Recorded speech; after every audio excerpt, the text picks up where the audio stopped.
ഇടുക്കിയിൽ കനത്ത മഴയിലും വ്യാപക നാശമാണ്. വിവിധയിടങ്ങളിൽ മണ്ണിടിഞ്ഞു, മരം കടപുഴകി വീണും ഗതാഗതം തടസ്സപ്പെട്ടു. 3 വീടുകൾക്കാണ് കേടുപാട്. അവിടുത്തെ ചെറുഡാമുകളുടെ ഷട്ടറുകൾ ഉയർത്തി. നേര്യമംഗലം പവർ ഹൗസിൽ മണ്ണിടിഞ്ഞു വീണ് ഫീഡറുകൾ തകർന്നു.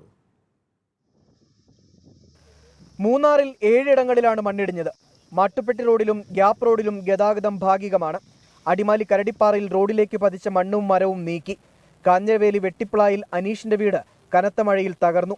ഉടുമ്പൻചോല മണത്തോട് സ്വദേശി സുരേഷിന്റെ വീടിന് മുകളിലേക്ക് മരം ഒടിഞ്ഞു വീണു.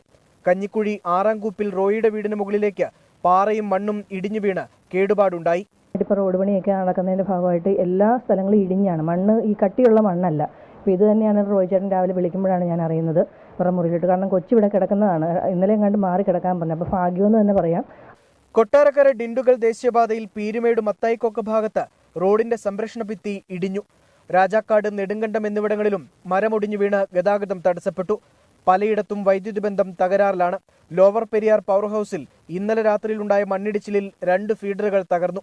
കല്ലാർകുട്ടി, പാമ്പള, മലങ്കര തുടങ്ങിയ ചെറു ഡാമുകളുടെ ഷട്ടറുകൾ തുറന്നിട്ടുണ്ട്. 24 ഇടുക്കി.